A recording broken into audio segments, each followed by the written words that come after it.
नमस्कार दोस्तों 26 मई 2014 का दिन भारतीय जनता पार्टी के इतिहास में बेहद खास है। इस दिन भारतीय जनता पार्टी ने दशकों के संघर्षों के बाद पहली बार पूर्ण बहुमत की सरकार इस देश में बनाई थी और नरेंद्र दामोदर दास मोदी इस देश के प्रधानमंत्री बने। इससे पूर्व जब संसदीय दल की बैठक में संसदीय दल के नेता का चुनाव हो रहा था तो भारतीय जनता पार्टी के वरिष्ठ नेता आदरणीय लाल कृष्ण आडवाणी जी ने देश को, भारतीय जनता पार्टी के कार्यकर्ताओं को ये दिन दिखाने के लिए मोदी जी का धन्यवाद किया।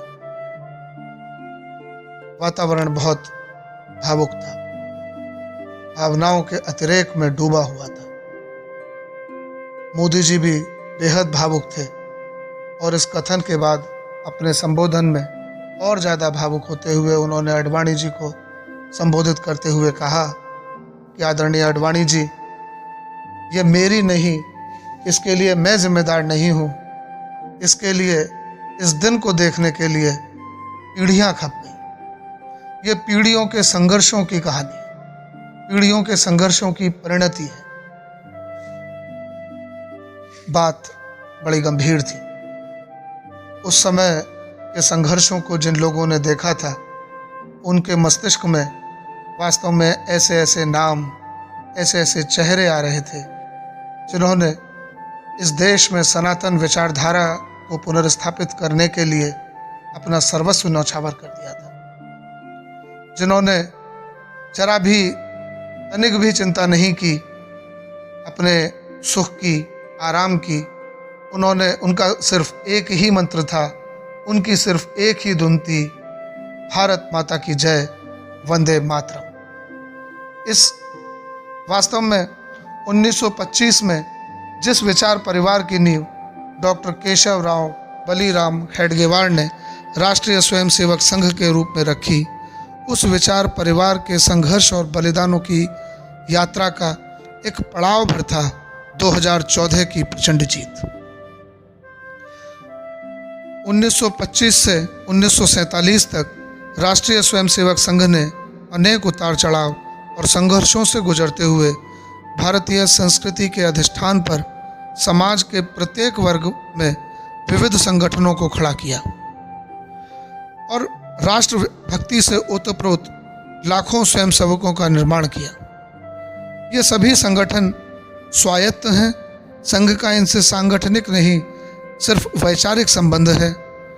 अतः इसे संघ विचार परिवार कहा गया। सांप्रदायिक पृथकतावाद के तुष्टीकरण और राष्ट्रवाद की समुचित दृष्टि न होने के कारण नेताओं ने मजहब के आधार पर भारत विभाजन को स्वीकार कर लिया था। इस विभाजन का आरएसएस ने सक्रिय विरोध किया। इससे तिलमिलाई कांग्रेस ने महात्मा गांधी की हत्या का झूठा बहाना बनाकर राष्ट्रीय स्वयंसेवक संघ पर प्रतिबंध लगा दिया।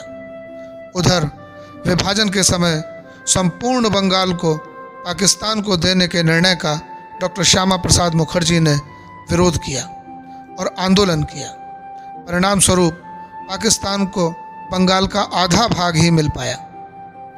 महात्मा गांधी की सलाह पर हालांकि डॉक्टर श्यामा प्रसाद मुखर्जी को नेहरू मंत्रिमंडल में शामिल तो कर लिया गया, परंतु पाकिस्तान के साथ भारत की दब्बू नीति तथा नेहरू लियाकत समझौता, जिससे वहाँ के हिंदुओं के हित प्रभावित हो रहे थे, के विरोध में डॉक्टर मुखर्जी ने इस्तीफा दे दिया। इन दो पृष्ठभूमि में जनसंघ का निर्माण हुआ।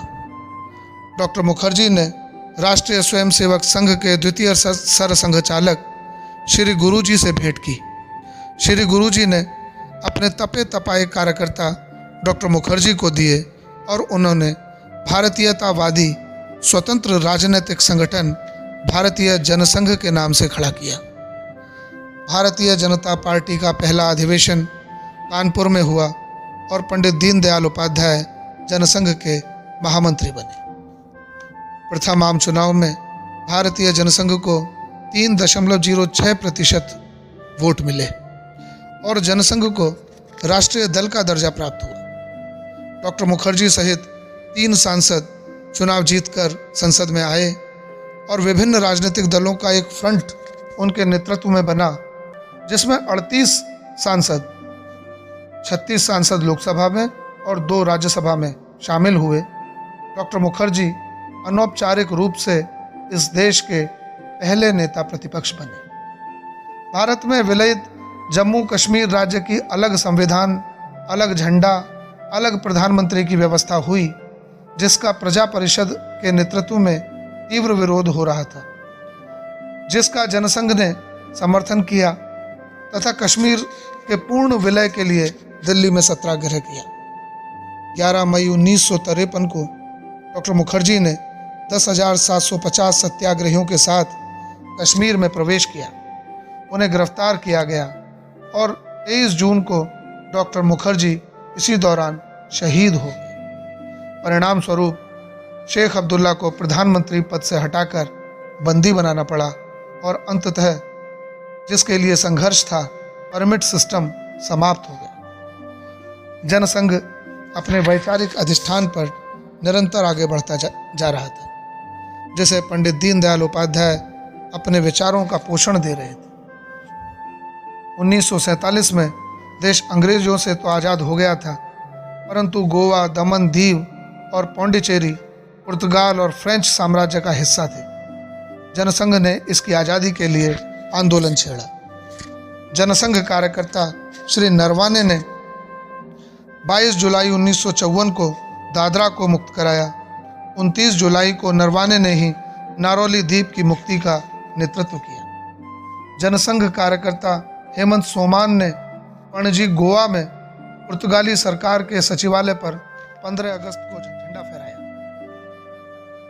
देश भर में जनसंघ ने गोवा मुक्ति को आंदोलन किया। जनसंघ के राष्ट्रीय मंत्री जगन्नाथराव जोशी के नेतृत्व में 101 सत्याग्रहियों ने गोवा में प्रवेश किया। सरकार ने उन्हें बंदी बनाकर जबरदस्त प्रताड़ना दी, जिससे राजभाऊ महाकाश व अमीर चंद गुप्ता जी का बलिदान हुआ। 1957 के चुनाव में जनसंघ ने 4 सीटें जीती और वोट प्रतिशत दुगना होकर 5.93% हो गया। इसी बीच जनसंघ चीनी घुसपैठ, तिब्बत की आज़ादी और स्वदेशी जैसे मुद्दों पर राष्ट्रव्यापी आंदोलन व विमर्श में सक्रिय रहा। 1962 में जनसंघ के लोकसभा में 14 सांसद विजयी होकर पहुंचे और मत प्रतिशत भी बढ़ा। 1967 में चौथे आम चुनावों में 35 सांसद विजयी हुए और जनसंघ कांग्रेस के बाद दूसरे नंबर का सबसे बड़ा राजनीतिक दल बन गया।